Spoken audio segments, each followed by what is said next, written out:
따스한 성령이 마음으로 보내 내 몸을 감싸며 주어지는 평안함 만족함을 느끼네. 사랑과 진리에 한층이 빛보네 내 몸을 감싸며 주어지는 평안함 그 사랑을 느끼네. 부르신 곳에서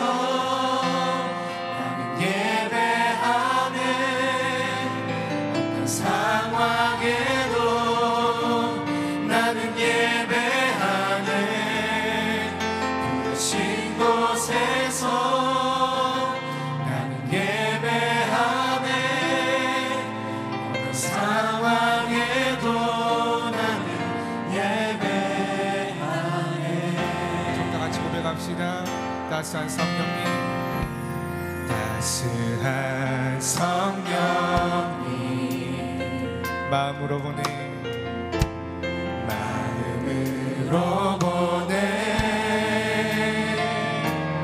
내 몸을 감싸며 주어지는 평안함 만족함을 부르신 곳에서 나는 예배하네. 어떤 상황에도 나는 예배하네. 부르신 곳에서 나는 예배하네. 어떤 상황에도 나는 예배하네. 한 번 더 고백합시다. 부르신 곳에서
수 없네. 주님의 평안 내 안에 있네. 그 누구도 빼앗을 같은 우리 다시 한번 선포합시다. 이 땅에 오직 이 땅에 오직 주밖에 없네. 그 무엇도 나를 채울 수 없네. 주님의 평안 내 안에 있네. 그 누구도 빼앗을 수 세상을 향해 선포합시다. 이 땅에 오직 이 땅에 오직 주밖에 그 무엇도 나를 채울 수 주님의 그 참 평안이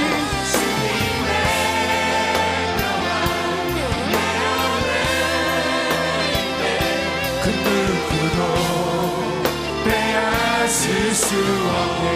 이 땅에 오직 이 땅에 오직 주밖에 그 없네. 무엇도 나를 그 무엇도 나를 채울 수 주님의 없네. 평안 주님의 내 안에 있네. 내 안에 있네. 그 누구도 빼앗을 마지막 한 번 더 고백합시다. 이 땅에 오직 이 땅에 오직 주밖에 없네. 그 무엇도 나를 채울 수 없네.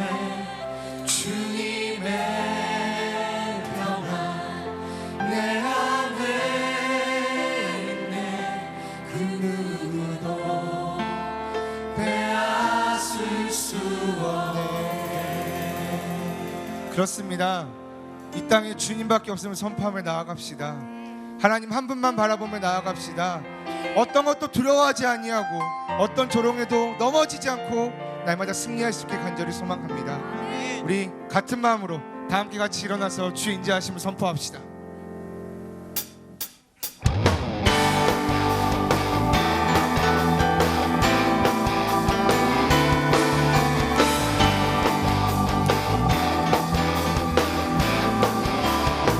주의 인자하심이 주의 인자하심이 생명보다 나름으로 내 입술이 주를 찬양. 주의 인자하심이 생명보다 나름으로 한 번 더 주의 인자하심이 주의 인자하심이 생명보다 나름으로 내 입술이 주를 찬양.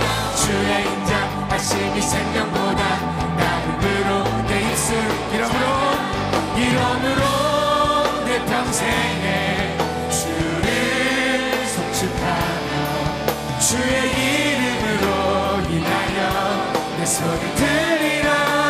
주의 인자하심이 나름으로 내 입술이 주를 찬양. 주의 인자하심이 생명보다 나름으로 다시 한 번 더 오른쪽부터 주의 인자하심이 주의 인자하심이 생명보다 나름으로 내 입술이 주를 찬양. 주의 인자하심이 생명보다 나름으로 내 입술이 이름으로 내 평생에 주를 송축하며 주의 이름으로 인하여 내 소리 들리라. 주의 인자하심이 생명보다 나름으로 내 입술은 주를 찬양. 주의 인자하심이 생명보다 나름으로 한 번 더 주의 인자하심이 주의 인자하심이 생명보다 나름으로 내 입술은 주를 찬양. 주의 인자하심이 생명보다 나름으로 내 입술은 아멘. 웃음 있는 나라 웃음 있는 나라 헤이 헤이. 기쁨 있는 나라 헤이 헤이. 주님 함께하는 나라 우리 함께 걸어가. 웃음 있는 나라 웃음 있는 나라 헤이 헤이. 기쁨 있는 나라 헤이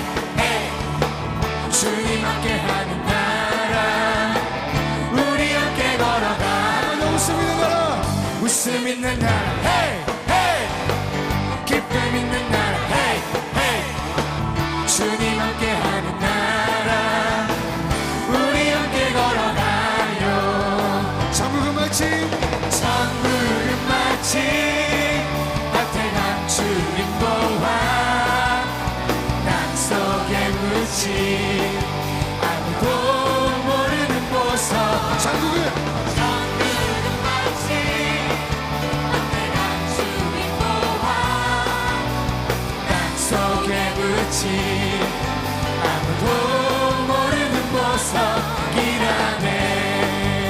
그 보석 발견한 사람은 그 보석 발견한 사람은 기뻐 뛰며 집에 돌아가. 집 팔고 땅 팔고 냉장고 팔아 기어이 그 밭 사고 말 거야.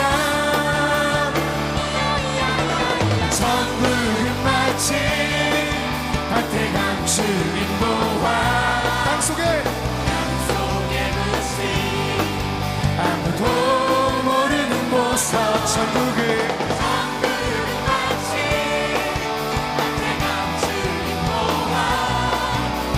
땅속에 묻힌 아무도 모르는 보석이라네. 그 보석 발견한 사람은 그 보석 발견한 기뻐 뛰며 뛰며 집에 돌아가. 헤이! 집 팔고 땅 팔고 냉장고 팔아. 기어이 그 밭을 사고 말 거야. 원, 투, 헤이! 전국은 마치 밭을 보아. 땅속에 땅속에 묻힌 아무도 모르는 보석. 전국은 마치 밭에 감추인 보화 땅속에 묻힌 아무도 모르는 보석이라. 마지막으로 선포합시다. 천국은 마치 전국은 마치 밭에 감추인 보아.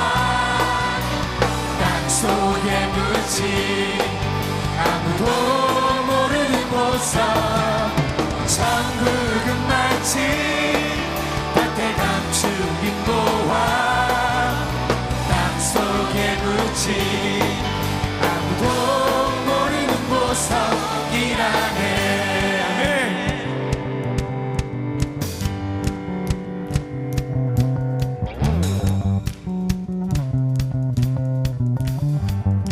함께 같이 선포합시다. 주 날 구원했으니 주 날 구원했으니 어찌 잠잠하리.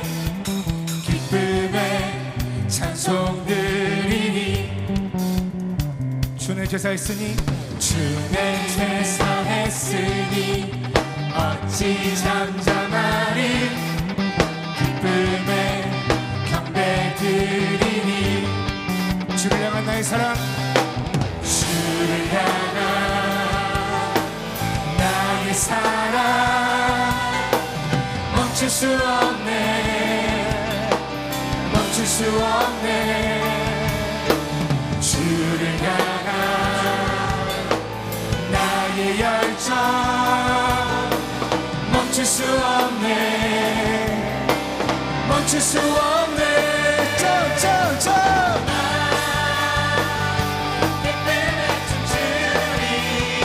내 모든 슬픔 내 모든 슬픔 바꾸셨네. 나 기쁨에 춤추리. 내 모든 삶 주 안에 있네. 참 다시 고백합시다. 주 날 구원했으니 주 날 구원했으니 어찌 잠잠하리. 기쁨에 찬송 드리니. 주 내 제사했으니 어찌 잠잠하십니까? 어찌 잠잠하리. 기쁨의 경배 드립시다. 경배 드리니. 아멘. 주를 향한 나의 사랑 주를 향한 나의 사랑 멈출 수 없네. 멈출 수 없네. 주를 향한 나의 열정 나의 열정 멈출 수 없네. 신나게 뛰읍시다. 헤이! 멈출 수 없네. 예. 기쁨에 춤추리. 내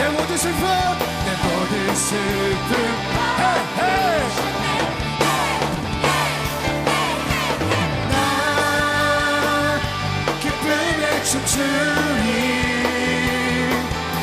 내 모든 삶 주 안에. 마지막 한 번 더 선포합시다. 나 기쁨에 춤추리 나 기쁨에 춤추리 내 모든 슬픔 바꾸네.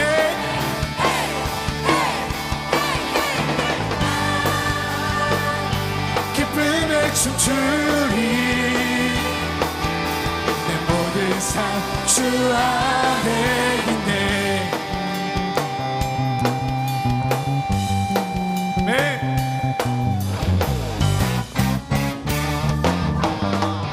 어떤 찬양인지 잘 아시죠? 신나게 선포합시다. 성령님이 임하시면 능력이 나타나 다시 일어날 수 있게 되죠. 참 선한 것이 선한 것이여 일어나네. 어둠을 물리치는 빛이 있네. 능력 힘이 난 두렵지 않네. 참 선한 것이 선한 것이 여기 일어나네. 성령의 불타는 교회 성령의 불타는 교회 성령의 불꽃 임하네. 온 마음 다하여서 주 이름 높이세. 이게 마음 불타네.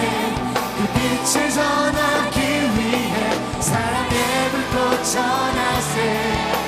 주를 위한 성령의 불타는 참 다시 한 번요. 성령님이 임하시면 능력이 나타나 모든 것이 일어날 수 있게 되죠. 참 선한 것이 여기 일어나. 어두움을 물리치는 빛이 있네. 능력 힘이 난 두렵지 않네. 참 선한 것이 여기 일어나네. 성령이 불타는 교회 성령의 불타는 교회 성령의 불꽃 임하네. 온 마음 다하여서 주 이름 높이세.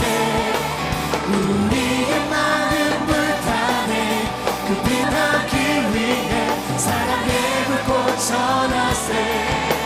주를 위한 성령의 불. 마지막 한 번 더. 성령의 불타는 교회 성령의 불꽃 임하네. 온 마음 다하여서 주 이름 높이세. 우리의 마음 불타네.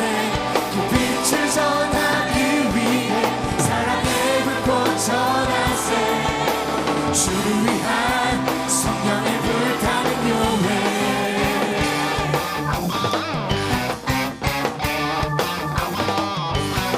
이 땅이 성령이 불타는 교회를 소망합니다. 주님 모두여 소립시다.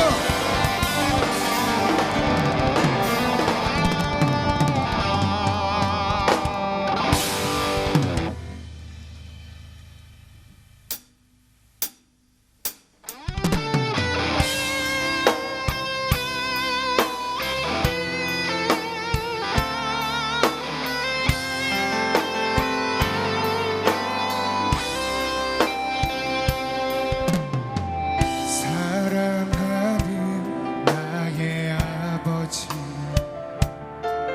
이름 높여드립니다. 주의 나라 찬양 속에 임하시니 능력에 주께 찬송하네. 사랑하는 나의 아버지 사랑하는 나의 아버지 이름 높여드립니다. 주의 나라 찬양 속에 임하시니 능력에 주께 찬송하네. 전능하신 하나님 찬양 언제나 동일하신 주. 전능하신 하나님 찬양 영원히 다스리시네. 다시 고백합시다. 사랑하는 나의 아버지, 사랑하는 나의 아버지, 이름 높여드립니다.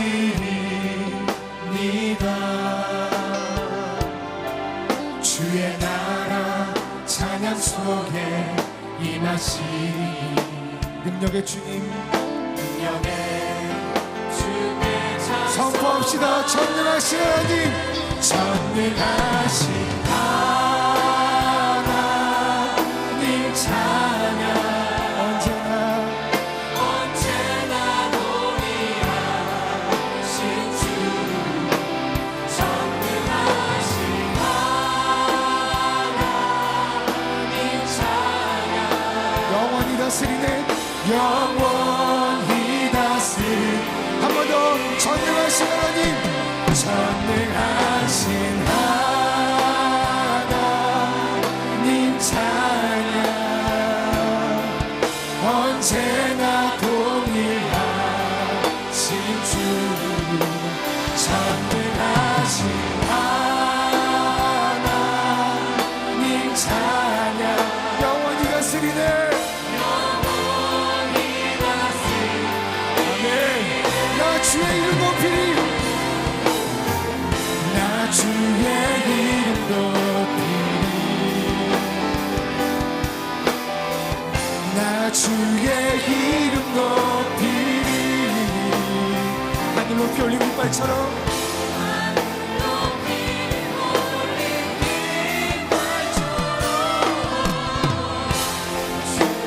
결단하는 마음 다시 한번 선포합시다. 나 주의 이름 높이리. 나 주의 이름 높이리. 영원토록 나 주의 이름 높이리. 나 주의 이름 높이리. 하늘 높이 올린 깃발처럼 주의 이름 높이. 전능하신 하나님, 전능하신 하나님 찬양 언제나 동일하신 주, 나의 주님, 전능하신 나의 주님. 하나님 찬양 영원히 다스려 주실 겁니다. 믿음으로 다시 한번 선포합시다.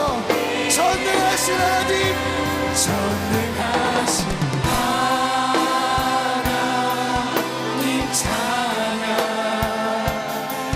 언제나 동일하신 주, 전능하신 하나님 찬양 영원히 다스리네. 우리 목소리로 고백합시다. 전능하신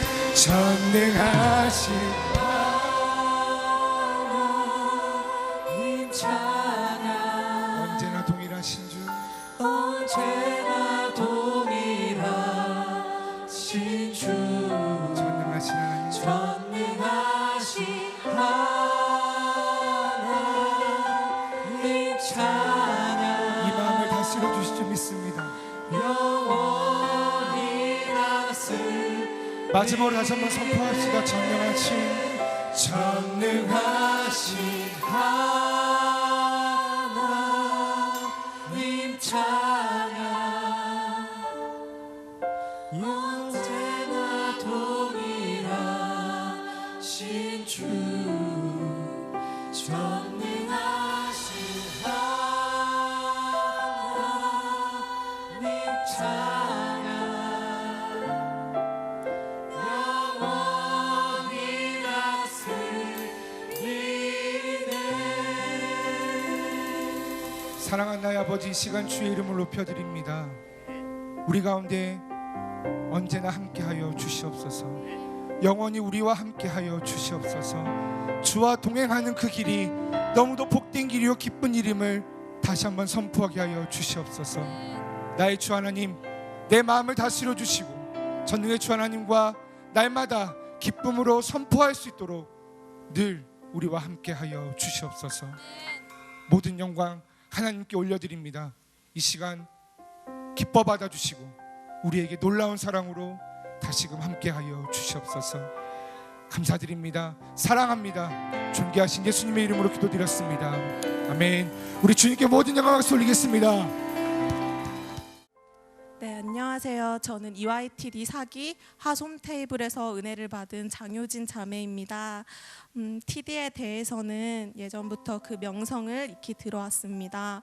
그러나 번번이 일정이 겹쳐 가지 못하였고 저의 TD에 대한 사모함은 그렇게 커져만 갔습니다. 그런 중 이번 TD에 대한 이야기를 듣게 되었습니다. 대학 4년 동안 하나님의 넘치는 과분한 사랑에 항상 은혜가 넘치는 저였습니다. 그럼에도 불구하고 또 저의 상황 가운데 어떤 사랑을 부어주실지 전 너무나도 궁금했습니다. 또 반대로 하나님의 사랑과 은혜 난 충분히 받은 것 같은데 또 받으러 가도 되는 것인가 하는 아이러니한 교만함도 들었습니다.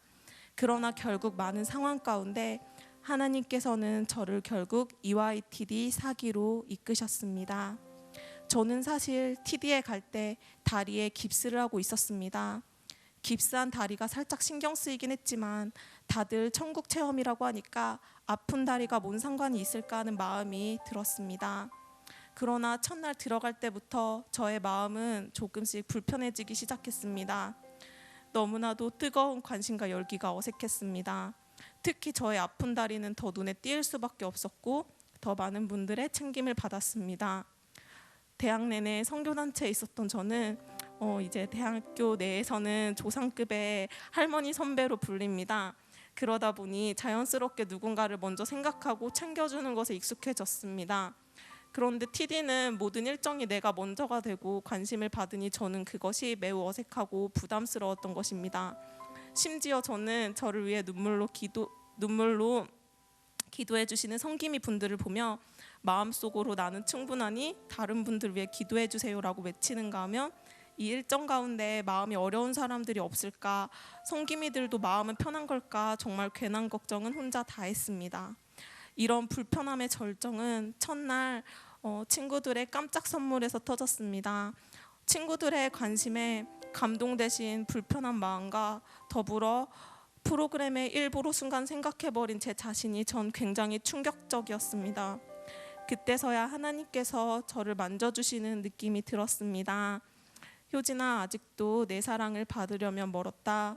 너는 너 자체로 사랑받기에 충분하고 존귀한 나의 자녀란다. 어렸을 때부터 약한 모습을 보여주기 싫어했던 저였습니다. 항상 웃어야 건강한 것이다라는 저만의 고정관념은 어느덧 저를 눈물을 보여도 하나님께만 보이고 속마음을 털어놓는데 어색한 사람으로 만들어버렸습니다. 그런 저의 완벽주의는 어떻게 보면 저를 더 외로운 사람으로 만든 것 같습니다.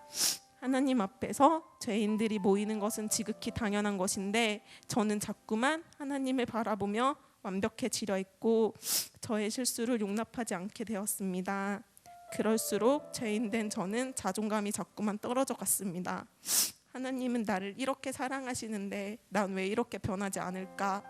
이미 승리하신 예수님의 십자가와 저의 일상생활은 뭔가 항상 일치되지 못함에 저는 항상 답답함과 무력함의 딜레마에 빠졌습니다. 저를 이렇게 인정하지 못하니 다른 사람의 실수조차 용납하지 못하게 되었던 것 같습니다. 그래서 친구의 정말 사소한 서운한 행동에도 겉으로는 웃고 상처받지 않은 척하며 속으로는 그 상처들을 차곡차곡 쌓아주었던 것입니다. 일상에서의 저는 이런 저와 직면하는 것조차 두려웠나 봅니다. 항상 행복하다고 생각했으니까요. 그러나 TD 첫날 밤 마음속 우물 안으로 감추었던 나도차도 몰랐던 그런 어두움들을 그렇게 하나님께서는 터뜨리셨습니다.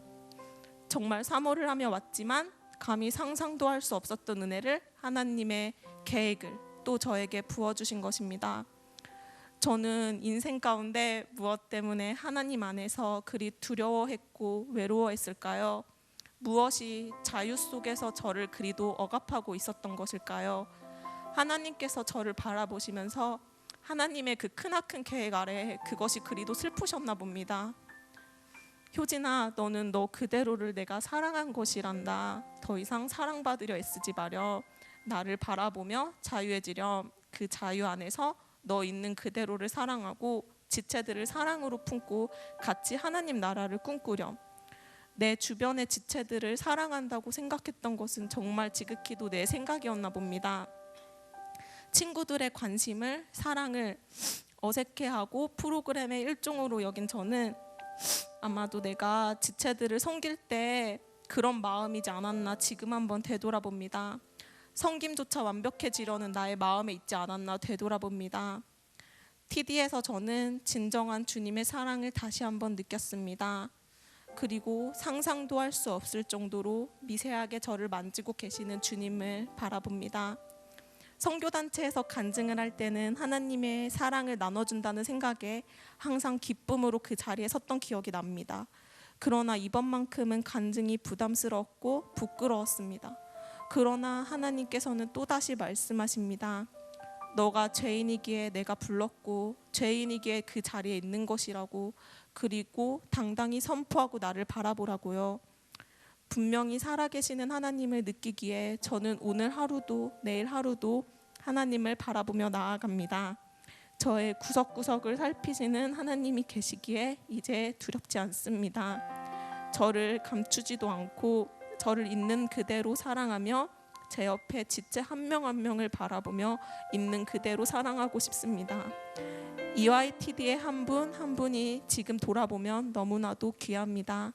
정말 모든 만남을 소중히 하며 함께 하나님 나라를 꿈꾸며 살아가고 싶다고 감히 이 자리에서 외치는 바입니다. 정말 모든 한 분 한 분이 사랑하고 사랑합니다. 데콜로레스.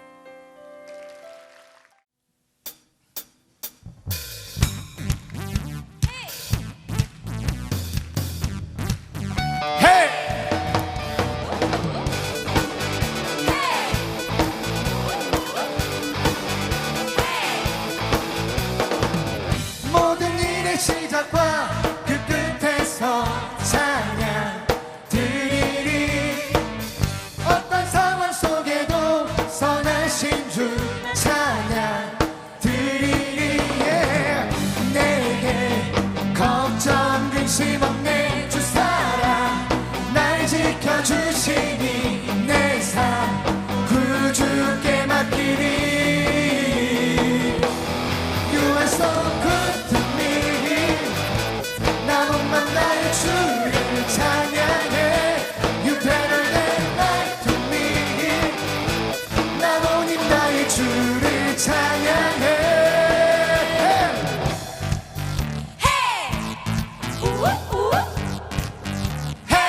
모든 일의 시작, 모든 일의 시작과 그 끝에서 찬양 드리리. 어떤 상황 속에도 어떤 상황 속에도 선하신 주 나 찬양 드리리.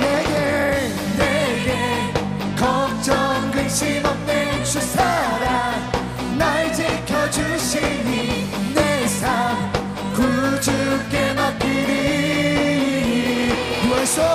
You are so good to me. 나 못만 나의 주를 찬양해. You better than life to me. 나 오직 나의 주를 한 번 더. You are so good to me. 나 못만 나의 주를 찬양해. You better than life to me. 나 오직 나의 주를 찬양해.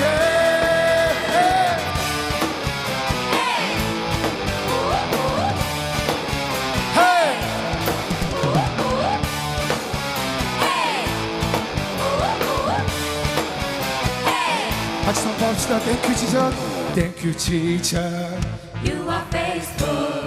Thank you Jesus, Your love is better than life. Thank you Jesus, You are faithful. Thank you Jesus. 크게 선포합시다. Thank you Jesus, You are faithful. Thank you Jesus, Your love is better than life. Thank you Jesus, You are faithful. Thank you Jesus.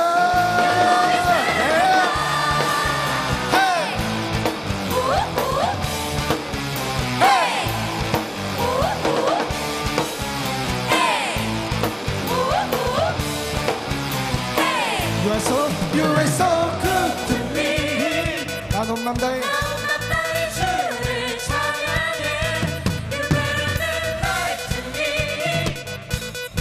마지막입니다. 신나게 선포합시다. Yeah, you are so good to me. 난 온 맘 다해 주를 찬양해. You better than life to me.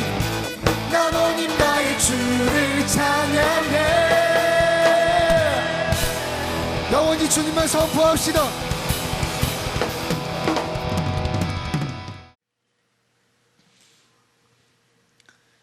민수기 5장 29절 30절 두 절의 말씀을 다 같이 한 목소리로 읽어보겠습니다. 시작.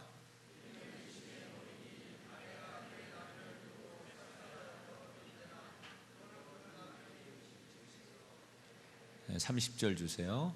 또는 그 남편이 의심이 생겨서 자기의 아내를 의심할 때 여인을 여호와 앞에 두고 제사장이 이 법대로 행할 것이라. 아멘. 어느 교회 학교에서 선생님이 아이들을 데리고 교회로 가고 있었습니다.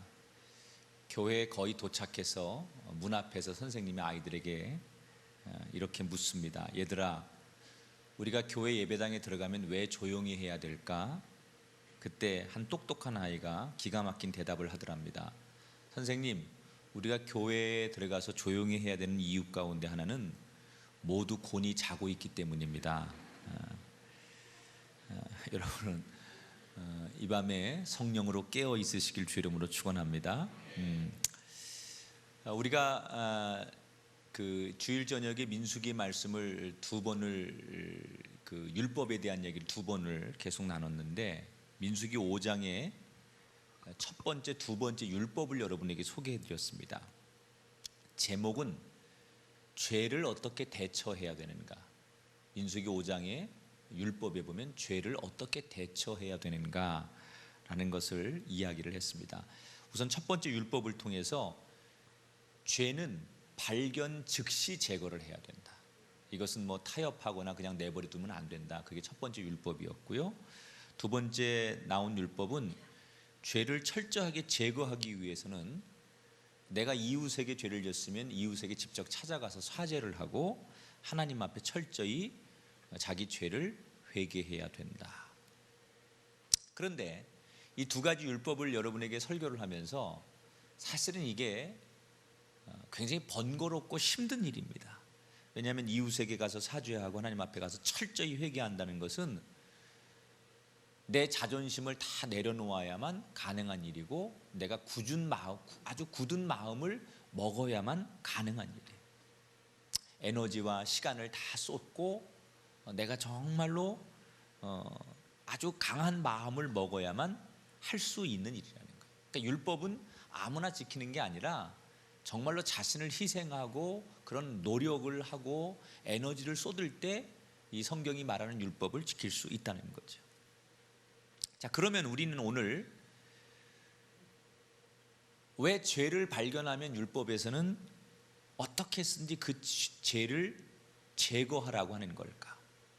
오늘 세 번째 율법에 대한 얘기를 하면서 죄에 대처하는 성도의 자세에 대해서 결론적인 이야기를 해보도록 하겠습니다. 오늘 세 번째 죄에 대한 세 번째 율법에 대한 이야기입니다. 자, 오늘 얘기는 이런 겁니다. 민수기 5장 11절에 31절에 나오는 이 세 번째 율법은 이런 예가 나옵니다. 어떤 부부가 있어요. 근데 남편이 가만 보니까 자기 아내가 바람이 난 것 같아요. 분명히 증거는 없는데 뭔가 하는 행동이 수상해요. 그래서 남편이 의심을 하는 거예요. 내 아내가 지금 뭔가 좀 이상한데 바람을 피나 보다. 근데 물증은 없어요. 근데 하여튼간 뭔가 이렇게 의심이 됩니다. 그때 남편이 그 자기 아내가 의심스러운데 물증은 없을 때 그 의심을 없애기 위해서 재판을 해야 돼요. 율법에 그 의심을 없애기 위해서 재판을 하는데 어떻게 하느냐. 남편이 보리가루 2.2리터, 콜라 큰 거 한 병에 몇 리터죠? 1.5리터. 그러니까 그 큰 거 페트병 하나 그리고 다시 반 정도를 채운 양, 보리가루 2.2리터를 제물로 챙겨서 그걸 이제 제사장에 갖다 줄 제물로 챙겨가지고 아내를 데리고 제사장에 갑니다. 그러면 이것은 요즘 말로 말하면 남편이 자기 아내를 간통죄로 고소장을 제출했음을 의미하는 거예요. 보리가루 2.2리터를 가지고 자기 아내를 데리고서 제사장에 가서 딱 내밀면 그건 뭘 말하는 거예요? 자기 아내에 대해서 재판장한테 고소장을 제출하는 그런 의미라는 거예요. 자, 남편이 아내를 고소하는 거예요. 그러면 재판장인 이 제사장이 자기 그 여인을 부릅니다. 부인을 부르는 거예요. 그리고 이런 토기 그릇에다가 성막의 물을 거기다 담습니다. 그리고 성막에 있는 바닥에 흙을 이렇게 긁어가지고 물에 탑니다. 제사장이 하는 일이에요. 고소를 하면 이렇게 토기에다 물을 담고 거기에 흙을 갖다가 이렇게 집어넣어서 물을 탑니다. 이것은 제사장이 하나님의 이름으로 남편의 고소를 접수했음을 의미하는 거예요. 자, 이제 물에 탄 그 흙을 탄 물이 만들어지면 제사장은 이 여인에게 묶고 있던 머리를 풀어라 이렇게 얘기합니다. 그러면 제사장이 머리를 풀고 있는 그 여인에게 그 물을 들고서 큰 소리로 선언을 하게 해요. 뭐라고 얘기하느냐? 내가 불륜을 저지르지 않았다면 이 물이 너에게 저주를 내리지 않을 것이고, 내가 만약 불륜을 저질렀다면 이 물이 너에게 저주를 내릴 것이다.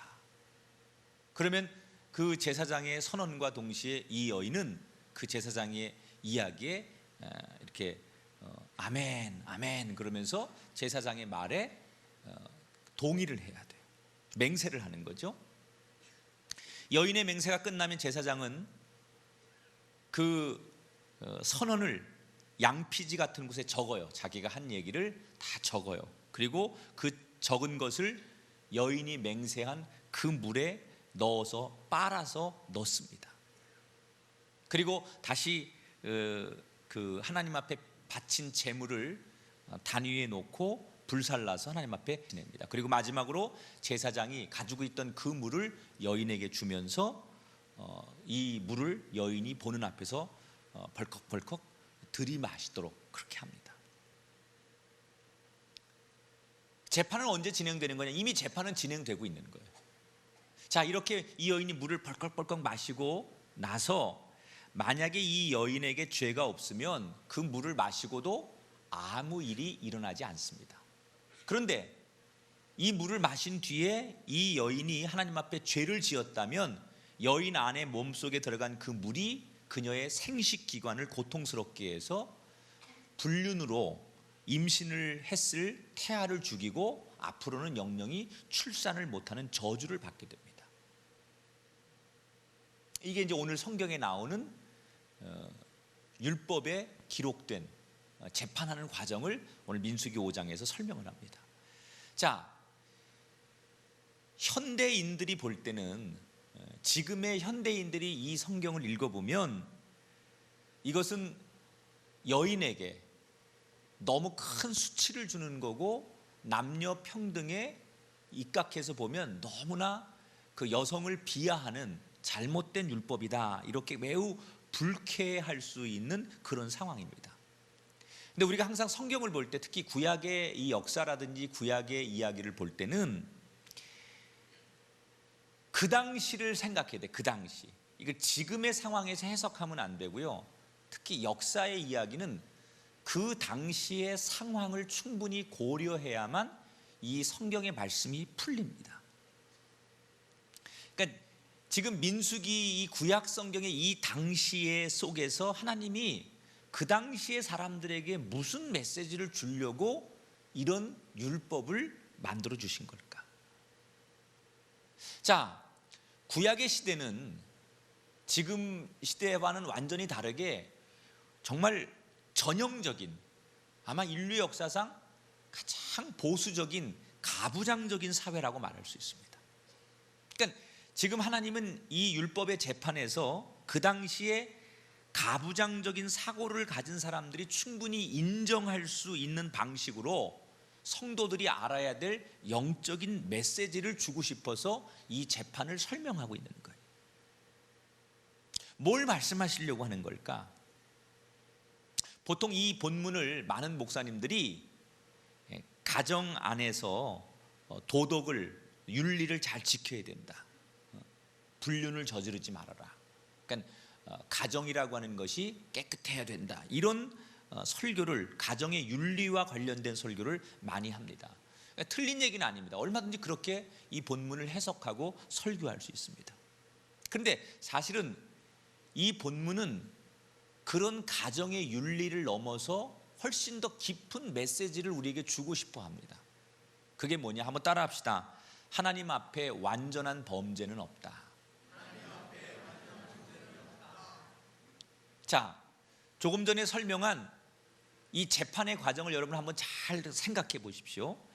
남편이 자기 아내가 의심이 돼요. 그래서 제사장 앞에 가서 재판을 신청할 때까지, 또 재판을 진행하는 중에도 여인은, 만약에 죄가 있는 여인이었다면 자신의 죄를 스스로 고백하지 않아요. 남편은 지금 계속 의심을 하고 아내에 대해서 증거가 없어요. 죄를 지은 아내가 만약에 죄를 졌는데 이 여자가 자기 입을 꾹 다물고 자기를 인정하지 않으면 자기가 지은 죄가 드러날 길이 없어요. 그런데 지금 이 민수기 5장에 나오는 이 혹시 아내가 지은 죄에 대해서 제사장에게 이 재판을 요청해서 이 재판을 통해서 그 여인이 입을 꾹 다물고 감추고 있던 죄가 만천하에 공개가 되는 거예요. 이 재판의 목적은 감추려고 해서 감춰지는 것이 아니라 그것이 결국 하나님 앞에는 드러나게 된다. 누가 재판관이죠? 하나님이에요. 사람의 눈은 피할 수 있어도 이 재판에서, 이 재판을 통해서 우리에게 주려고 하는 메시지는 하나님 앞에서는 숨길 수 없다는 거예요. 여러분, 그 여인이 죄를 지은 당사자나 또는 남편이 아무리 이야기를 해도 본인이 인정하지 않으면 죄는 드러나지 않아요. 그런데 그 여인의 죄가 있고 없고의 그 진실을 아시는 최종 결정자 하나님이 그 죄를 만약에 고발하고 그 죄를 인정하면 그 여인의 죄가 아무리 감추어져도 그 죄가 이 재판을 통해서 드러나는 거예요. 그러니까 하나님은 지금 이 재판을 통해서 죄를 지은 한 여인을 뭐 어떻게 죄인이다 이렇게 밝히는 것이 목적이 아니라, 옛날이나 지금이나 하나님께서 이 메시지를 통해서 하고 싶은 가장 중요한 은혜의 말씀이 뭐냐? 아무리 인간이 감추려고 해도 죄는 반드시 드러난다는 거예요. 여러분, 문명이 발달하고 과학과 모든 것이 첨단화되면서 인간이 꿈꾸는 것 중에 하나가 완전 범죄를 꿈꿉니다. 그래서 인간이 과거로부터 역사가 진행되는 동안 인간은 끊임없이 죄를 연구합니다. 그래서 남들에게 들키지 않는 완전한 범죄자가 되기를 인간은 꿈꿉니다. 모든 사람들의 그 심리 가운데 마음은 좀 뜨끔하더라도 사람들에게만 걸리지 않으면 된다. 그게 모든 인간들이 가지고 있는 심리라는 거예요. 작년 8월에 미국의 40대의 한 남성이 워싱턴 DC에 있는 한 전철역에서 15,000달러, 우리 돈으로 한 1,600만 원, 1만 5천만 달러, 우리 돈으로 한 1,600만 원의 손해배상을 요구한 사건이 있었어요. 왜 그러느냐? 자기가 전철에서 내려서 엘리베이터를 타고 엘리베이터가 도착해서 내리다가 엘리베이터 문이 탁 열려서 내리다가 바나나 껍질에 미끄러져서 엉덩이와 다리를 다쳤는데 척추가 뻐근해서 치료를 해야 되기 때문에 치료비를 배상해라 라고 요구를 했어요. 자, 지하철 관계자들이 난감해진 거예요. 수많은 승객 가운데 이 사람이 그 엘리베이터에서 자기 그 스테이션에서 내리다가 엘리베이터에서 바나나 껍질에 미끄러져 가지고 내가 다쳤으니까 치료비를 내놔라 이렇게 재판을 걸었는데, 이걸 줘야 되나 말아야 되나 막 고민을 하다가 이 지하철 관계자들이 한번 정밀하게 검증을 해보자 해서 CCTV를 돌려보게 됐어요. 그런데 깜짝 놀라는 것은 엘리베이터에 원래는 바나나가 없었다는 거예요. 바닥을 아무리 봐도 이 사람이 탔을 때 바나나가 없었어요. 근데 자세히 보니까 CCTV에 뭐가 잡히느냐, 이 남자가 내리기 바로 직전에 자기가 일부러 자기 발밑에 바나나 껍질을 이렇게 던져 놓는 게 CCTV에 잡혔어요. 그리고 일부러 내릴 때 그 바나나 껍질을 자기가 밟아가지고 자기가 깔아놓은 바나나 껍질에 일부러 자기가 미끄러져서 사고를 당하는 척 그렇게 하는 모습이 CCTV에 고스란히 잡혔다는 거예요. 그러니까 자기는 간단한 사기를 쳐서 용돈이나 벌 생각을 했을지 모르겠는데, 완전 범죄라고 생각했던 이 사람의 죄는 결국 CCTV에 고스란히 잡히게 되었고, 지난 11월 초에 거꾸로 이 사람이 사기죄로 체포가 됐습니다. 여러분, 이 세상에 인간은 완전 범죄를 꿈꾸지만 영원히 감출 수 있는 죄는 거의 없다는 거예요.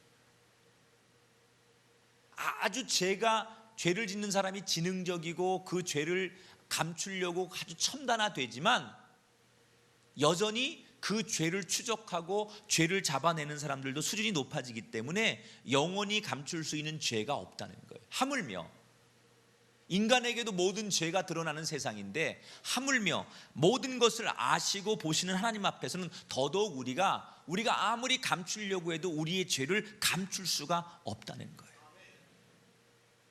사랑하는 여러분, 하나님께서 우리의 죄를 강제로 드러내기 전에 먼저 우리가 지은 죄를 하나님 앞에 회개하고 철저하게 단절하는 것이 중요한 일인 줄 믿습니다. 우리가 하나님이 드러내기 전에 내가 먼저 그 죄를 하나님 앞에 철저하게 회개하는 거예요. 그래서 내 안에 있는 그 죄성을 완전히 제거하는 거예요. 따라합시다. 죄와 단절하는 것이 중요합니다.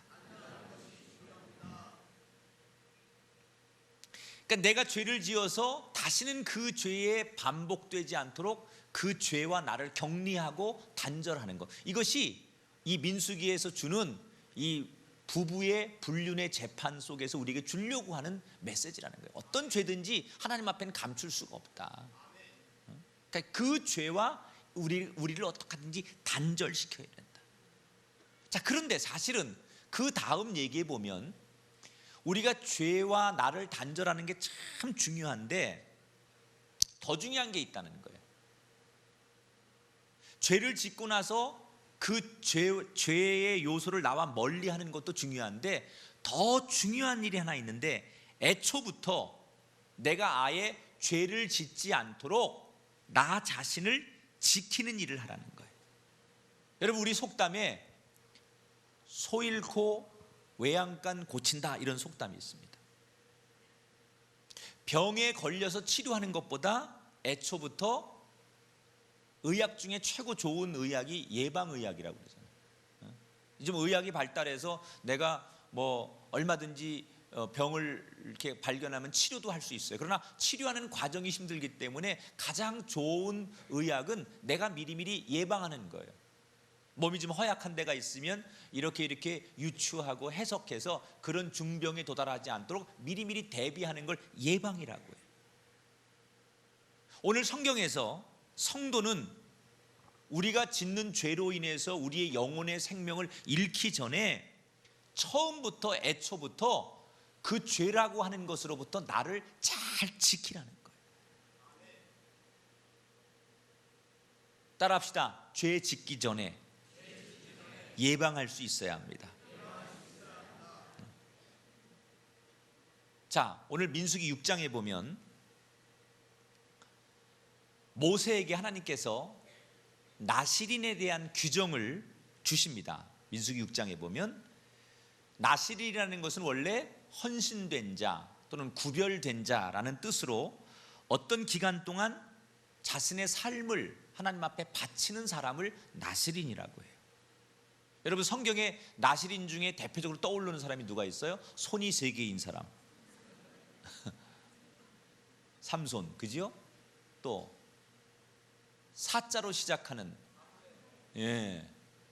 사무엘, 우리가 잘 알고 있는 대표적인 나실인이에요. 그런데 이 삼손이나 사무엘은 나실인이지만 자기의 뜻과 상관없이 누군가에 의해서 나실인이 된 사람이에요.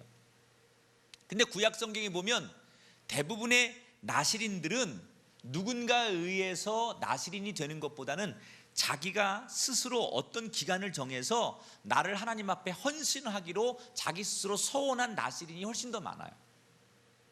삼손이나 사무엘처럼 누군가에 의해서 나실인으로 이렇게 바쳐진 사람도 있지만 내가 어느 기간 동안 나를 하나님 앞에 드리겠다 해서 나실인이 스스로 된 사람이 성경에 훨씬 더 많아요.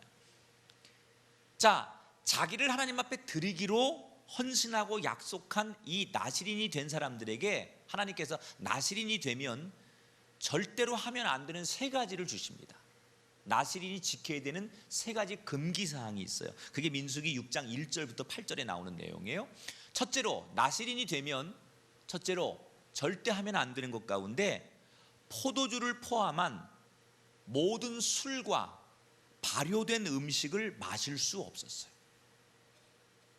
여기에 좀 더 나가서 포도주의 원료인 포도와 관련된 것은 생포도든 건포도든 포도즙이든지 씨를 비롯해서 어떤 경우라도 포도와 관련된 어떤 것은 음식은 절대 먹으면 안 돼요. 다 멀리 해야 돼요. 이게 첫 번째 나실인에게 주는 금기사항이고, 두 번째 나실인에게 어떤 금기사항을 줬느냐,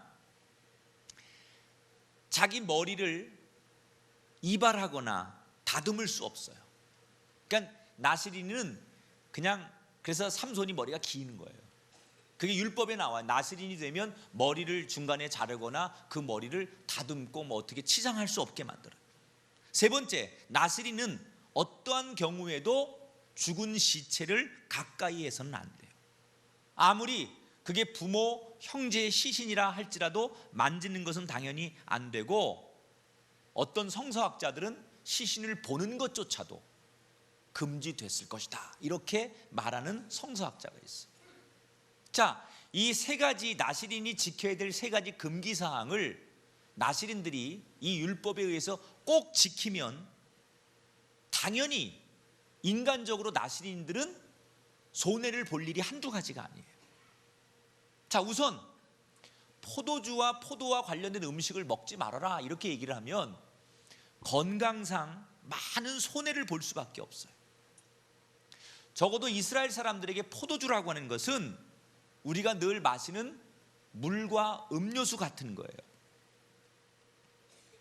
이스라엘 사람들은 물이 귀해요. 그런데 어쩌다가 얻는 물도 그 지하수가 석회질이 많이 녹아 있어서 오랫동안 그 지하수를 마시게 되면 몸 안에 석회가 돌처럼 쌓이게 됩니다.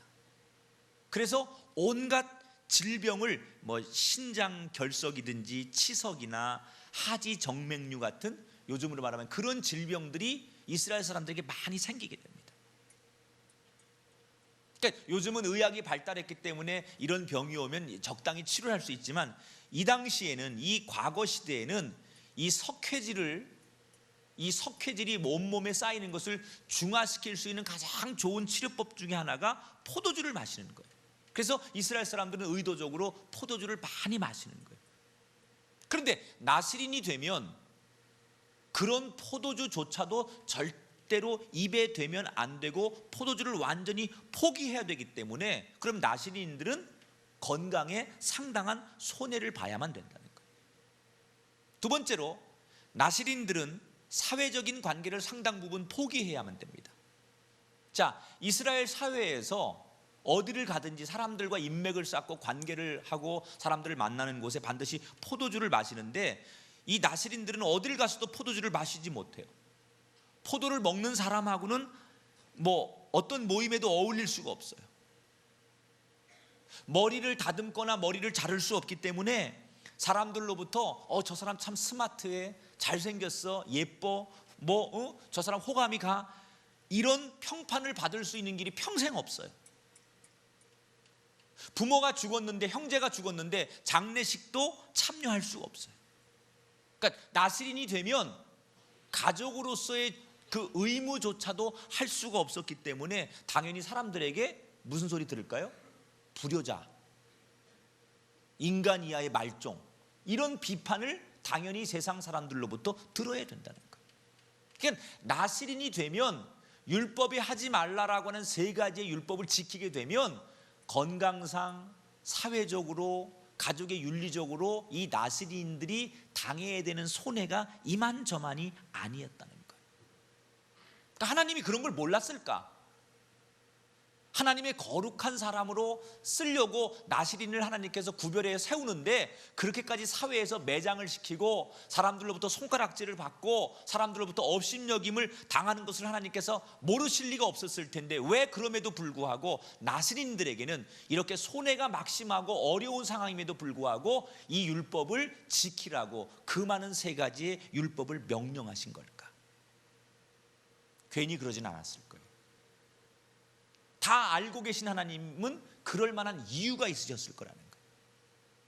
그 이유가 뭐냐? 가장 중요한 이유는 적어도 하나님을 섬기겠다고 하는 사람은 아예 애초부터 원초적으로 죄를 멀리해야 된다는 거예요.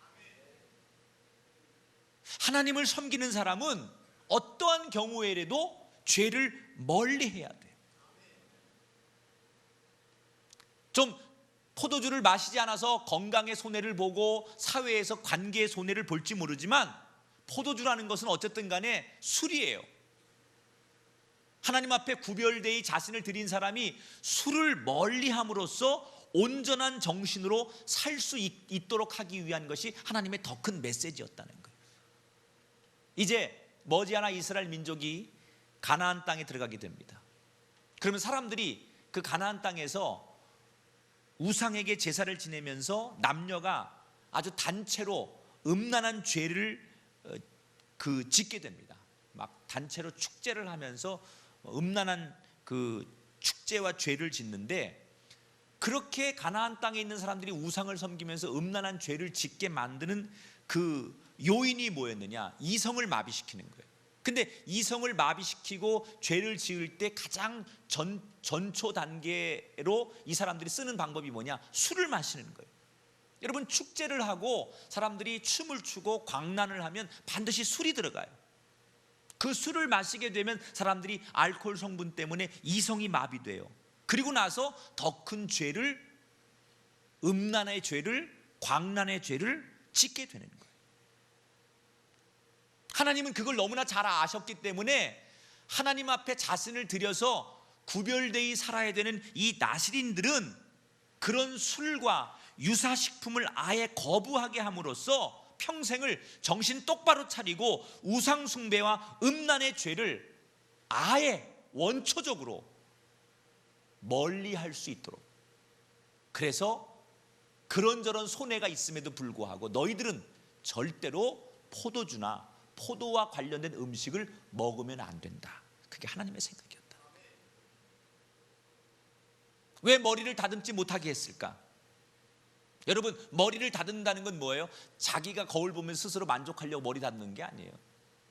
여러분, 사람들이요, 집에서 자기 혼자 있으면 절대 머리 안 감습니다. 가려움은 긁고 비듬 떨어지는 한이 있어도 머리 절대 안 감아요. 누구를 만나러 나가야만 감아요. 안 그런 척하지 말아요. 다 그래.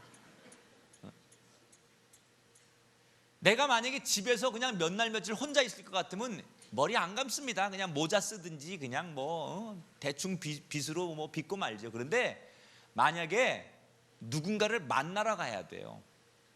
내가 누군가에게 내 모습을 보여야 돼. 그러면 100% 머리를 감습니다. 지금 나실인들에게 머리를 다듬거나 머리를 자르지 말라라고 하는 얘기는, 이 머리를 다듬는 거나 머리를 자른다는 것은 남에게 자기를 좋게 보이는 거예요. 나를 아름답고 우월하게 인정받고 싶은 그런 마음으로 남들에게 보이고 싶어서 머리를 다듬는 거예요. 그러니까 나실인들은 머리를 다듬지 말라, 그 얘기는 누군가에게 나를 인정해 달라, 또는 내가 이런 사람이다 라고 자기 자신을 높게, 다시 말하면 교만하게 드러낼 수 있는 원초적인 것들을 아예 제거하려면 머리에 신경 쓰지 말아라, 그거예요. 그래서 머리를 만지지 말아라. 사람들 앞에 내가 머리를 자르고 머리를 치장하고 나가서 나 예쁘지, 나 아름답지, 나 좀 인정해줘, 이런 교만의 죄를 짓지 않도록 하기 위해서 나실인들에게는 외모에 신경 쓰지 말아라. 그게 하나님의 율법의 목적이었다. 시체를 만지지 말아라. 이게 더러운 거죠. 부정한 거죠. 자신의 영혼을 죽이는 것들, 죄에 대한 강력한 경각심을 가질 수 있도록 하기 위해서 시체를 만지지 말아라. 하나님은 하나님 앞에 헌신을 결단하거나 헌신하도록 부르신 자에게 뭘 말씀하시는 거예요? 너희들은 애초부터 죄를 멀리해야 된다. 아예 원초적으로 죄와는 상관없는 인생을 시작해봐라. 이것이 하나님께서 나실인에게 주시고 싶었던 메시지였다는 거예요. 여러분, 죄는 가까이 두고서 내가 이기면 되지, 그게 죄를 이기는 습관이 아니에요. 죄는 무조건 멀리해야 돼. 내가 죄 속에 들어가서 나는 죄 안 질 수 있어. 죄의 구렁텅이에 들어가고 내 주변 온통이 다 죄 짓는 사람인데 나는 거기 들어가서 나는 절대로 그 유혹에 넘어가지 않고 나는 꾹 참고 이겨낼 수 있어. 이거 옳지 않은 방법이라는 거예요. 죄를 이기는 가장 좋은 방법은 애초부터 죄가 나와 멀리 떨어지게, 내가 죄와 가까이 있지 않도록, 그런 환경이 되지 않도록 죄라고 하는 것을 이겨내려면 나중에 죄를 짓고 그 죄를 제거하고 무슨 수습하고 그런 것보다 더 중요한 게 뭐냐? 애초부터 죄를 짓지 않으려고 그 죄와 멀리 떨어지는 게 중요하다는 거예요.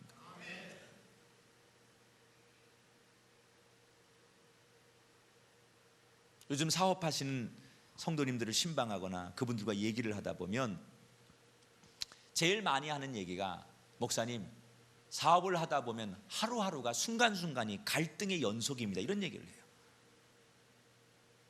대한민국에서 비즈니스를 하는 사람으로 살아남으려면 중요한 위치에 있는 사람에게 술접대를 하든지 뇌물을 주든지 로비하는 것은 당연하다고 생각합니다. 그러려면 할 수 없이 이중장부를 만들어야 되고 비자금을 마련하는 것이 당연하다고 합니다. 남들이 다 그렇게 해야 돼요. 남들이 다 그렇게 하고 나도 그렇게 할 수밖에 없어요. 그래서 내가 그리스도인으로서 그렇게 사업하자니 신앙적인 양심에 너무 걸리고, 그렇다고 내가 신앙을 지키자니 사업가로서 살아남기가 너무 어려울 것 같아서 순간순간 하루에도 몇 번씩 사업을 하면서 갈등을 하게 됩니다. 그런 고민을 얘기해요. 그런데 그런 가운데서도 몇몇 정말 나실인 같은 사람들이 있어요. 미련할 정도로 신앙을 지키면서 나는 아무리 내가 이익이 생기고 또는 혹은 손해가 되더라도 내가 신앙적으로 신앙을 버려가면서까지 사업할 수 없어. 그러면서 미련할 정도로 신앙을 지키면서 사업하려고 분투하는 분들의 얘기를 가끔은 들을 수 있어요. 나는 그런 분들을 볼 때, 야, 저분들이야말로 지금 2014년 현대판 나실인들이다. 그러면서 무슨 생각이 드느냐? 그게 얼마나 고통스럽고 얼마나 힘든 일인지 몰라요. 나실인들이 머리 자르지 않아야 되고 포도주 마시지 않고 사람 대접 못 받고 그 자식의 도리를 다하지 못하고 가족의 도리를 다하지 못해서 완전히 세상에서 왕따 당하고 버림받는데도 불구하고 하나님은 그렇게 구별된 나실인을 들어서 사용하시고 결국 그 영혼을 축복하세요. 이 시대에 사람들이 볼 때 너 어떻게 그렇게 해서 사업할 수 있냐? 어떻게 신앙을 네가 지키고 그런 식으로 사업할 수 있냐? 바보, 멍청이, 이런 손가락질과 비난을 받는 이 시대 나실인 같은 사람들, 그런 분들이요, 사람들이 볼 땐 답답하고 어리숙하고 적당히 지혜롭게 하지 왜 그렇게 사냐, 이런 생각이 들 만큼 사람들로 하여금 그렇게 바보 같은 소리를 들을지 몰라도 제가 아는 하나님은 결코 이런 분들을 버려두지 않으신다는 거예요. 세상에서는 하나님을 버리고 하나님을 무시하고 죄를 짓고 내가 원하는 것을 적당히 얻는 것을 지혜라고 말해요. 여러분, 제대로 배우세요. 성경이 말하는 진정한 지혜는 하나님을 두려워해서 어떠한 이익 앞에서도 죄를 물리치고 하나님을 최고의 가치로 모시는 거예요. 지금은 당장 내가 죄를 가까이 해서라도 세상에서 잘 나가는 것이 좋은 것 같지만 하나님께서 모든 것을 다 지켜보셨다가 언젠가 행한 대로 심판하신다 그랬어요.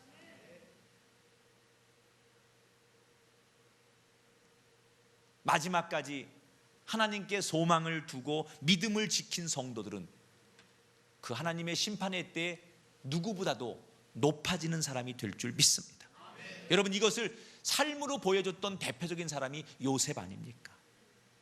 억울하게 애초부터 형들에 의해서 이집트의 노예로 팔려갑니다.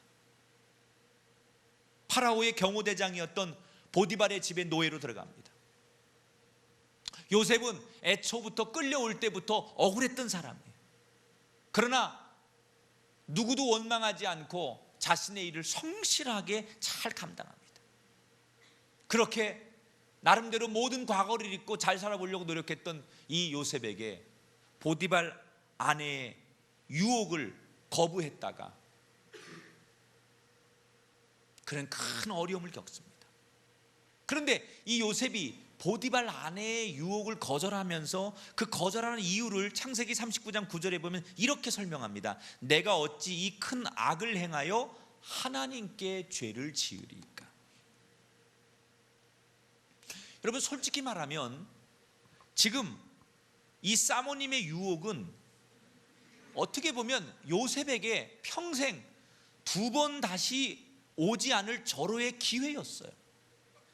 특히 자기는 지금 억울하게 노예가 된 요셉으로서는 어쩌면 누구보다도 바라던 기회가 왔을지도 몰라요. 그런데 그런 기회를 이게 죄인 줄 알고 거부할 수 있었던 것은 이유는 딱 하나예요. 모든 것을 보시는 하나님 앞에서 죄를 멀리해야 된다는 거예요. 내가 어떤 인간적인 손해, 세상적인 손해가 온다 할지라도 그 모든 손해를 감수하고라도 이 죄를 나로부터 멀리해야 된다. 이게 요셉의 철학이었어요. 여러분, 손해가 되고 감옥에 가고 내가 당장은 경쟁에서 밀리더라도 이 죄를 어떻게 하면 멀리할 수 있을까를 고민하고 그것을 선택했던 요셉은 어떻게 되었습니까? 처음에는 모든 것을 다 잃는 듯 했어요. 그러나 하나님은 그가 단순히 꿈 하나를 잘 해석하는 것을 시작으로 지혜를 주셔서 훗날 이집트의 총리가 되게 하셨어요. 여러분, 우리 주변에 하나님을 모르고 사는 어떤 사람이, 하나님을 모르고 죄를 짓는 사람이 잘 나간다고 그걸 옆에서 지켜보면서 부러워하는 마음이 있다면 오늘 이 자리에서 미련 없이 버리시기 바랍니다. 그 사람들 부러워할 것 하나도 없습니다.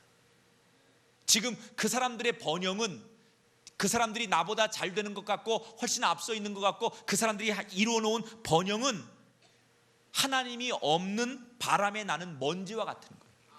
지금의 그 번영은 하나님이 후하고 불면 바람에 먼지가 날아가듯 언젠가 없어질 번영이라는 거예요. 시편 37편 1절 2절 4절에서 시인은 이렇게 고백합니다. 악을 행하는 자들 때문에 불평하지 말며 불의를 행하는 자들을 시기하지 말지어다. 그들은 풀과 같이 속히 배임을 당할 것이며 푸른 채소같이 쇠잔할 것이미로다. 여호와를 기뻐하라. 그가 내 마음의 소원을 내게 이루어 주시리로다. 여러분, 우리의 힘은 뭡니까? 죄와 적당히 타협해서라도 내가 얻고 싶은 것을 얻고 살아가는 게 우리의 힘이 아닙니다. 우리의 진짜 힘은 죄를 멀리하고 온전하게 사는 것. 그게 진짜 그리스도인의 힘이라는 거예요. 오늘 이 율법 세 번째에서 우리에게 두 가지를 말씀하시는 거예요. 죄는 언젠가 반드시 드러난다는 거예요. 그 죄를 우리가 이겨내기 위해서 가장 중요한 것, 아예 애초부터 죄를 멀리 하라는 거예요. 여러분, 우리가 가까이에서 좋을 게 있고요, 멀리 할수록 좋은 게 있어요. 오늘 율법에서 우리에게 강조하는 것은 죄는, 악은 애초부터 멀리 해라. 내가 죄를 지으면 그때 용서받고 그때 내가 사죄하고 그때 참여하면 되지라고 생각하지 말고 아예 그 죄와 나를 상관없이 멀리 그 죄와 떨어지는 인생이 되라는 거예요. 지금은 하나님을 무시하고 죄를 짓는 사람이 잘 나가는 것 같아도 결국은 죄의 유혹을 이기고 하나님을 섬긴 사람이 마지막에는 승리할 것입니다. 이제 이번 한 주간이 시작될 텐데 여러분 모두 죄와의 싸움에서 승리자가 되시기 바랍니다. 그리고 어떤 죄와도 타협하지 마시고 그 죄를 멀리 보내시고 그 죄로부터 멀리 떨어지셔서 그 마지막 날에 하나님의 축복과 은혜의 생명을 풍성하게 누리시는 이 시대에 하나님의 선택한 귀한 나시린 같은 여러분 되시기를 주님의 이름으로 축원합니다. 기도하겠습니다. 하나님,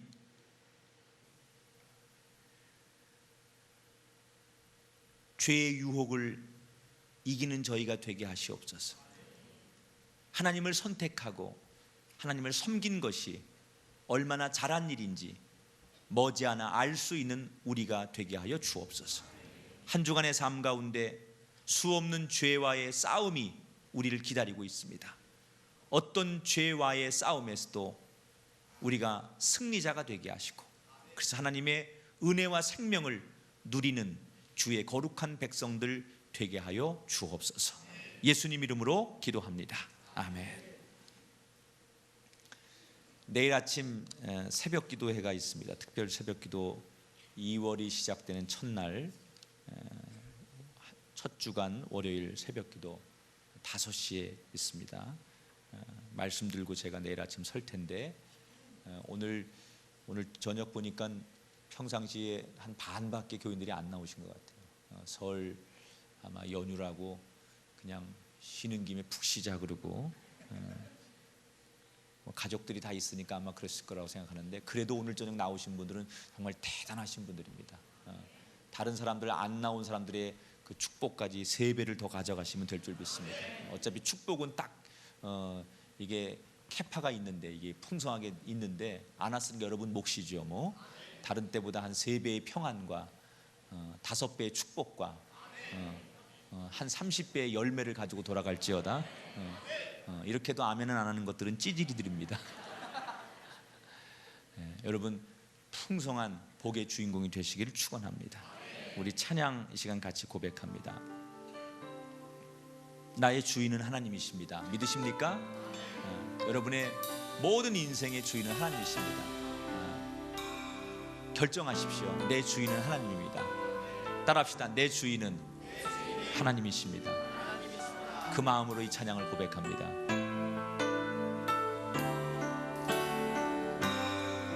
내가 주인 삼은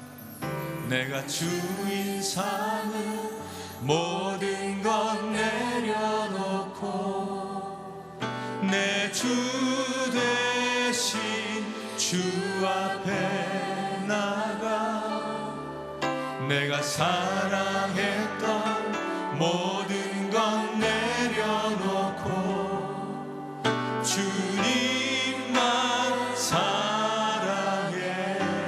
내가 주인 삼은 모든 것 내려놓고 내 주 대신 주 앞에 나가 내가 사랑했던 모든 것 내려놓고 주님만 사랑해. 주 사랑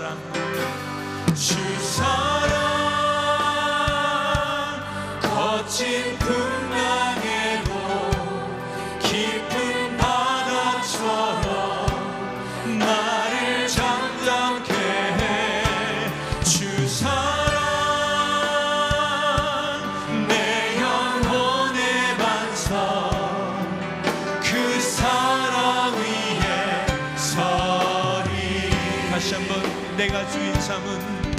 내가 주인 삼은 모든 것 내려놓고 내 주 대신 주 앞에 나가 내가 사랑했던 모든 것 내려놓고 주님만 사랑해. 주 사랑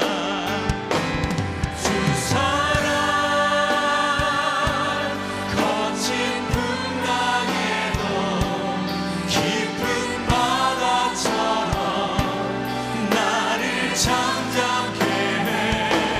주 사랑 내 영혼의 반석 그 사랑 위에 서. 주 사랑 거친 풍랑에도 깊은 바다처럼 나를 잠잠케 해. 주 사랑 내 영혼의 반석 그 사랑 위에 서리. 세상의 유혹 시험이 내게 몰려올 때에 나의 힘으로 그것들 모두 이길 수 없네. 거대한 폭풍 가운데 위축된 나의 영혼 어찌할 말을 몰라 헤매이고 있을 때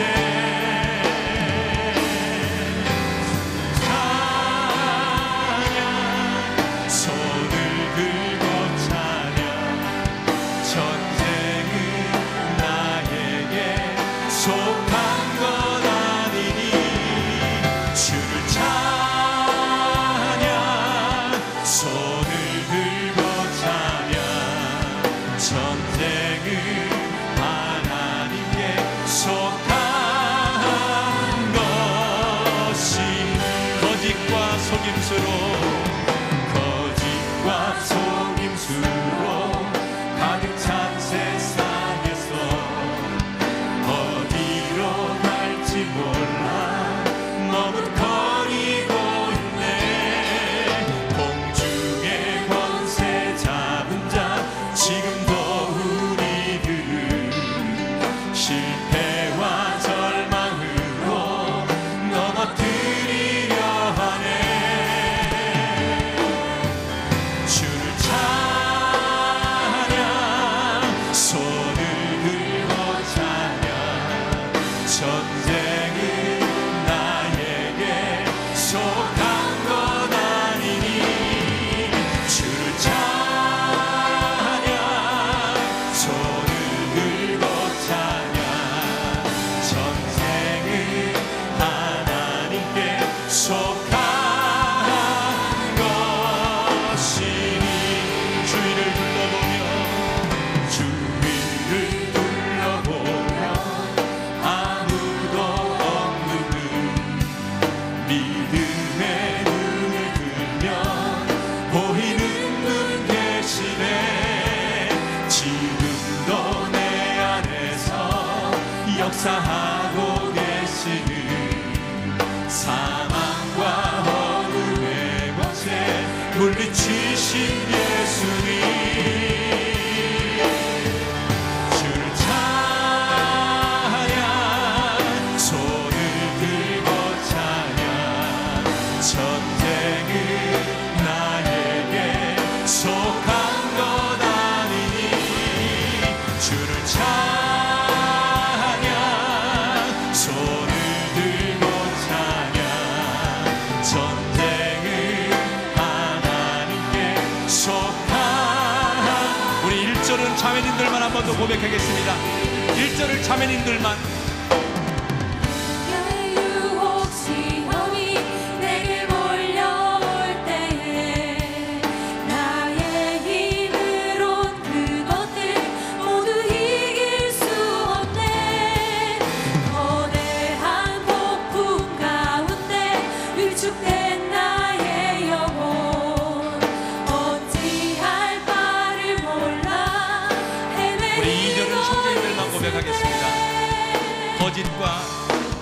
거짓과 속임수로 가득 찬 세상에서 어디로 갈지 몰라 머뭇거리고 있네. 공중의 권세 잡은 자 지금도 우리들을 실패와 절망으로 넘어뜨리 3절을 다같이 노래합니다. 주위를 둘러보며 아무도 없는 듯 믿음의 눈을 들면 보이는 분 계시네. 지금도 내 안에서 역사하고 계시는 사망과 어둠의 권세 물리치신 예수 주를 찬양합니다.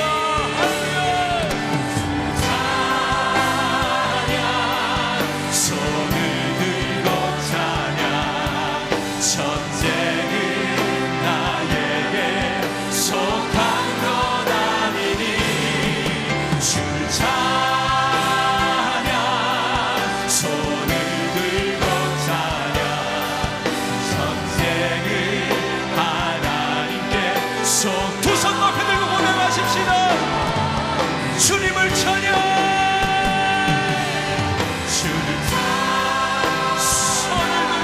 손을 들고 찬양.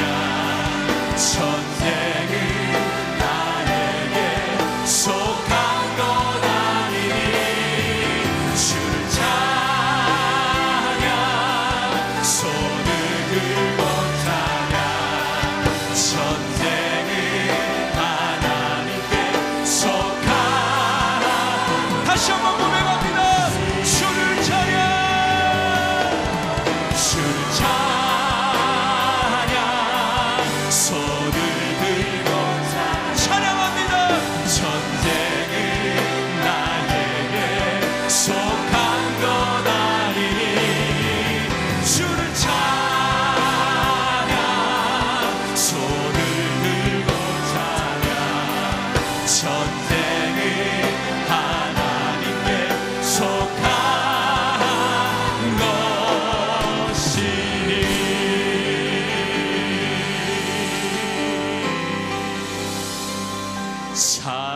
살아계신 주 나의 참된 소망 걱정 근심 전혀 없네. 사랑의 주네 갈 길 인도하니 내 모든 삶의 기쁨 늘 충만. 한 번 더 고백하시다. 살아계신 주님. 살아계신 주 나의 참된 소망 걱정 근심 전혀 없네. 사랑의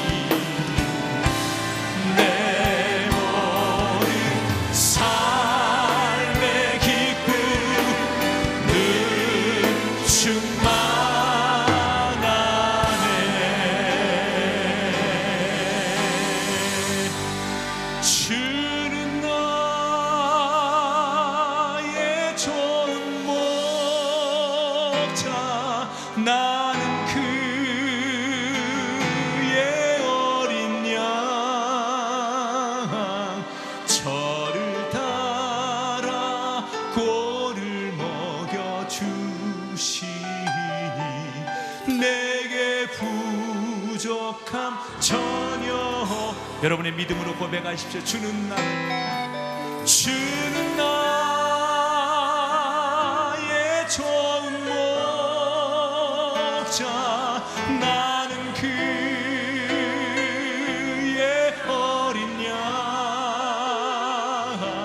저를 따라 꼴을 먹여주시니 내게 부족한. 마지막으로 여러분 목소리로 한 번 더 고백하겠습니다. 주는 나의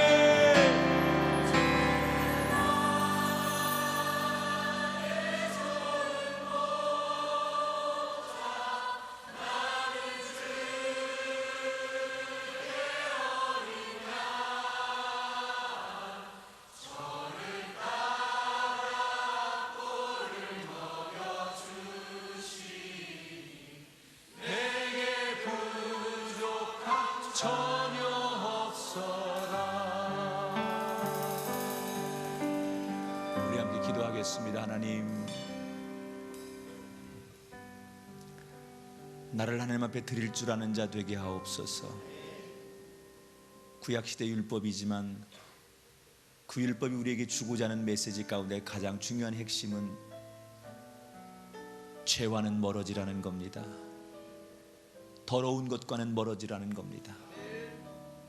특별히 하나님의 자녀가 된 구별된 사람들, 죄와 더 멀어지게 하옵소서. 죄와는 단호하게 하옵소서. 우리 이 말씀 가지고 하나님, 싸워 이기는 자도 되지만 죄와 상관없는 인생을 사는 우리가 되게 하옵소서. 시대 하나님의 거룩한 영적인 나스린으로 살게 하옵소서. 우리 함께 말씀 앞에 우리 자신을 비추고, 그리고 하나님 앞에 그럴 힘과 능력과 지혜를 달라고 우리 함께 결단하며 통성으로 기도합니다. 사람의 눈은 피할 수 있어도 하나님의 그 깊고도 놀라운 눈을 피할 수 없습니다. 우리 모두 그 하나님의 눈을 의식하고 살게 하시고, 너무 쉽게 살아왔던 우리의 잘못된 습관을 벗어버리게 하시고, 오직 이 시대 거룩한 나시린으로 우리가 하나님 앞에 다시 붙들려 사라지게 하여 주옵소서. 수없는 죄가 우리를 도전해 올 것입니다. 그러나 십자가의 이름으로, 예수의 이름으로, 보혈의 능력으로 이기는 저희 되게 하시고, 그 죄를 찾아가는 자 되지 않게 하시고, 죄로부터 멀리 떠나가는 자, 죄와 상관없는 자, 그렇게 선언하고 사는 우리가 되게 하여 주옵소서. 우리의 젊은이들이 이 세상의 죄에 너무나 쉽게 물드는 그런 세상입니다. 하나님 지켜주시옵소서. 성령이여 저들과 함께 하시고, 천군 천사여 지켜주셔서 그럴싸한 죄로부터 저들을 온전하고 거룩한 사람으로 지켜 주옵소서. 주님만이 힘이십니다. 나를 푸른 초장 쉴만한 물가로 인도하여 주옵소서. 내일 아침 거룩한 새벽의 만나를 기대합니다. 말씀으로 우리 가운데 임하시고 영적으로 우리를 풍요롭게 하여 주옵소서.